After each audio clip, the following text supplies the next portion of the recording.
सध्या चर्चेत असलेल्या महिला अत्याचार प्रकरणातील आरोपी ऋषिकेश वैद्य याच्या विरोधात आणखी धक्कादायक माहिती समोर येत आहे। सामाजिक कार्यकर्ते भूपेश पाटील यांनी दिलेल्या माहितीनुसार 2018 सालीच या भोंदूबाबाचे कारनामे उघड झाले होते।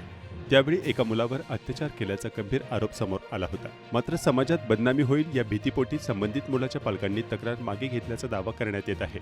तरीही वसईतील काही सामाजिक तरुणांनी या भोंदूबाबाच्या विरोधात सोशल मीडियावर प्रखरपणे आवाज उठवत लिखाण केले होते।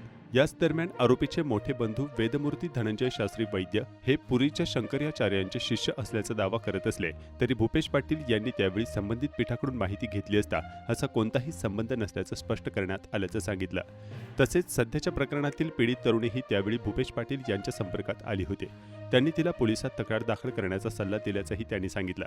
या दोन्ही बंधूंविषयी आणखी एक बाब समोर आली असून घरगुती पूजा अर्चा करण्याच्या नावाखाली 25 ते 40 हजार रुपये घेत असल्याचा आरोपही करण्यात आला आहे। दरम्यान भूपेश पाटील यांनी आवाहन करत सांगितले की या भोंदूबाबाच्या विरोधात सर्वांनी एकत्र येऊन आवाज उठवावा।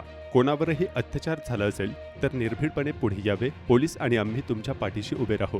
तसेच आमची वसई या सोशल मीडिया प्लॅटफॉर्मद्वारे आरोपी तरुण तरुणीशी संपर्क करत होता, त्यामुळे आणखी काही जण या प्रकाराला बळी पडले असण्याची शक्यता त्यांनी व्यक्त केली आहे। सध्या या सर्व आरोपांच्या पार्श्वभूमीवर पोलीस तपास अधिक व्यापक करण्यात येण्याची शक्यता असून जुन्या प्रकरणांचीही चौकशी होऊ शकते।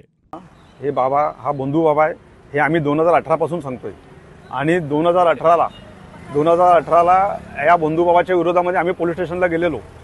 पण तो जो तक्रारदार जो पीडित होता नंतर त्यांनी माघार घेतली की माझं नाव खराब होईल आणि समाजामध्ये माझं नाव खराब होईल। त्या पीडित मुलाला एका मुलावर यांनी अत्याचार केलेले होते, पण त्याने ती तक्रार मागे घेतली। नंतर तक्रार करायला तो घाबरला, त्याच्या आईवडिलांनी त्याच्यावर प्रेशर केला की हे असं करू नको। आणि 2018 पासून आम्ही सांगत आहेत की हा बंधू बाबा आहे, हा स्वतःला पुरीचा जे शंकराचार्य आहेत त्यांचा शिष्य सांगत होता। तिकडून माहिती घेतली, हा तिकडे शिष्य नाही आहे, तिकडे याचा संबंधच नाही आहे, याने लोक ओळखत नाही आहेत। आणि आम्ही 2018ला सांगितलेलं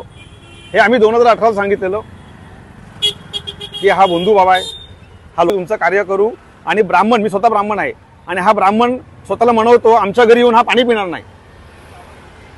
हा इतक्या खालच्या लेवलला उतरलेला माणूस आहे आणि याला आम्ही 2018लाच मी सांगितलेलं की हा जेलमध्ये जाणार आहे। हे फेसबुकवरती पोस्ट टाकलेली आहे, मी 2018ला हे बघा की हा जाणार आहे कुठे, येरवडा जेलमध्ये।